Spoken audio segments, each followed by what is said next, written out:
मैं सुनील जी आपके पास आना चाहता हूँ, वजह ये है कि आपने दूरदर्शन में बहुत समय काम किया, तो यानी जिसको ऑफिशियल मीडिया कहते हैं, वहां का भी आपको अनुभव है, और इस वक्त भी आपके साथी मित्र पुराने वहां मौजूद होंगे जिनसे आपकी बात होती होगी।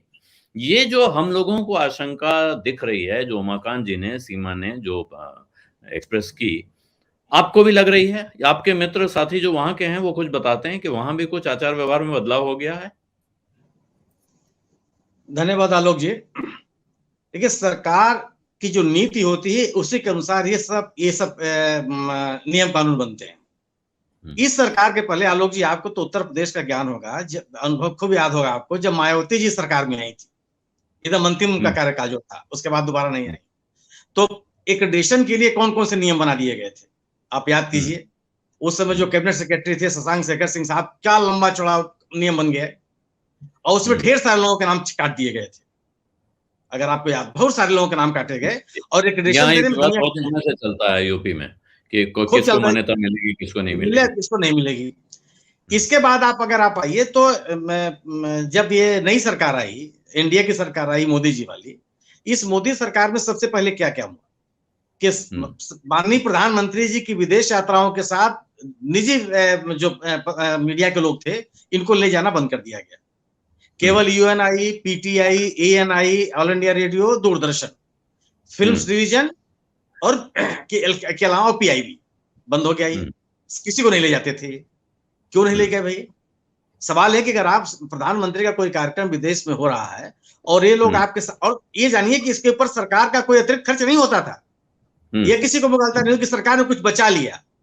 हाँ, ये बात मैं इस बात में यहाँ चाहता था कि पॉइंट आउट कर दिया जाए कि जो लोग साथ जाते थे वो अपना खर्चा देते थे, वहाँ होटल का किराया वो खुद देते थे, यहाँ तक हवाई जहाज जी टिकट नहीं, हवाई जहाज का खर्चा नहीं देते थे, क्योंकि उसी हवाई जहाज से जाते थे जिससे हवाई टिकट नहीं लगता। जो लोग साथ जाते थे वो हवाई टिकट नहीं देते थे, उनका टिकट नहीं लगता। बाकी होटल का खर्चा उनको देना पड़ता था, खाने का खर्चा उनको देना पड़ता था, जो भी टेलीफोन और इसके उधर खर्चे होते थे उनको देने पड़ते थे। उसमें कोई सरकार कुछ नहीं करती थी।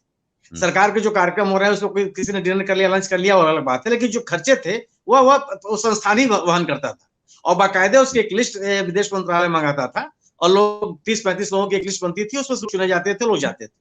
तो 2014 में ही वो बंद हो गया और आज तक बंद है। और अब उसमें से मैंने अब ये लेटेस्ट हिस्ट्री है कि ऑल इंडिया रेडियो भी जाना बंद हो गया, केवल दूरदर्शन के लोग जाते हैं, नहीं जाता। एजेंसीज बंद हो गई, मतलब यूएनआई पीटीआई में से कोई एक जा रहा है, ऐसा दोनों नहीं जा रहे हैं, वो संख्या भी कम हो गई। केवल ये है कि आप मतलब आप उसके पहले आप चले आइए ना, भारत इलाहाबाद में जो पिछला कुंभ हुआ, पिछले कुंभ में जो बाहर से पत्रकार आ रहे थे उनसे पुलिस ने कहना शुरू किया कि आप अपना आधार कार्ड दीजिए।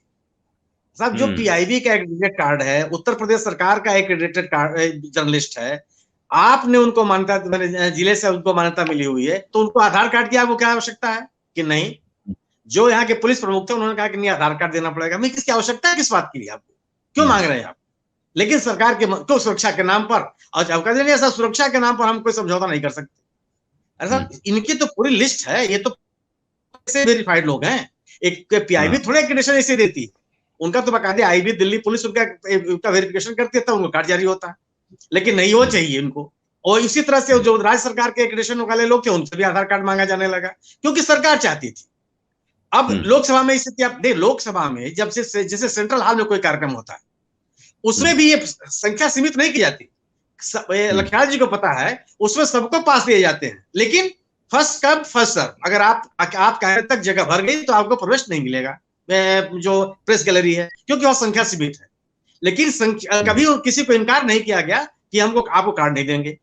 अब जो नया सिस्टम आ गया, आपने बंद किया कोविड के नाम पर, अब उसके बाद आपने लॉटरी निकालनी शुरू कर दी। देखिए, लोकसभा और राज्यसभा में घटनाओं का एक क्रम होता है, माने जो कल हुआ है उसको जोड़ करके आगे वाले घटनाओं को लोग देखते हैं। अगर आज आपने हमको आने दिया, उसके बाद 2 दिन बाद हमको नहीं आने दिया, तो हम उस पूरे घटनाक्रम से जुड़े नहीं होते। यह एक बहुत बड़ा अवरोध हुआ। सेंट्रल हॉल में जाना बंद कर दिया। सेंट्रल हॉल में जो पास बनते थे उनकी संख्या बहुत सीमित कर दी। मंत्री तो जाते ही नहीं है। तो एक ऐसा एक दूरी बनाने की कोशिश की गई, और वजह क्या है? भारतीय जनता पार्टी को अपने संदेश को फैलाने के लिए मीडिया की जरूरत ही नहीं है।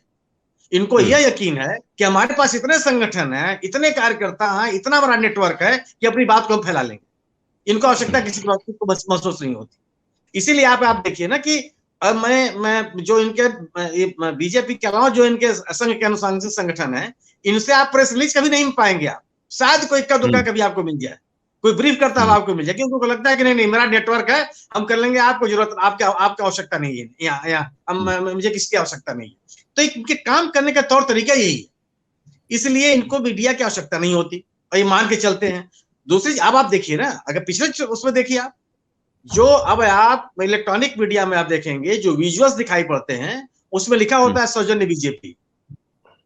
आपको एंट्री नहीं है वहां, आप वहां कैमरा लेके नहीं जा सकते, आपका करेस्पॉन्डेंट वहां नहीं जा सकता। अब और ये सिलसिला क्या हुआ, अगर आप जानने भी देंगे तो अगर कैमरा बन जाएगा तो करेस्पॉन्डेंट नहीं जाने देंगे, वो करेस्पॉन्डेंट जाएगा तो कैमरामैन को परमिशन देंगे, साहब आप तय कर लो कितने आप कौन जाएगा वहां पर। अगर कैमरा बन जाएगा तो करेस्पॉन्डेंट है नहीं, वो फोटो खींचा चला गया, कौन सी शक्ल है क्या है, कोई बात करना चाहे तो कोई बात करने वाला नहीं है। तो इस तरह पुलिस अधीक्षक के स्तर के व्यक्ति से इस तरह की सूचना मांगना कि आप कैरेक्टर सर्टिफिकेट दीजिए, यह केवल है कि सरकार की मंशा क्या है। और ये भी गैर जिम्मेदार एक आईपीएस अफसर आप हैं, आप स्वयं सोचिए कि आप किस तरह की सूचना मांग रहे हैं, और ये कैरेक्टर सर्टिफिकेट कौन देगा? सूचना विभाग होता क्या है कि सूचना विभाग को एक लिस्ट दे दी गई, सूचना विभाग ने अपनी लिस्ट पुलिस अधीक्षक को चाहे जिलाधिकारी को दे दिया, उन्होंने एक सबको पास जारी कर दिए, जगह सीमित कर दी कि साहब एक आदमी यहाँ जाएगा, वो आदमी वहां जाएगा, इसके अलावा आपको अनुमति नहीं मिलेगी, बात खत्म।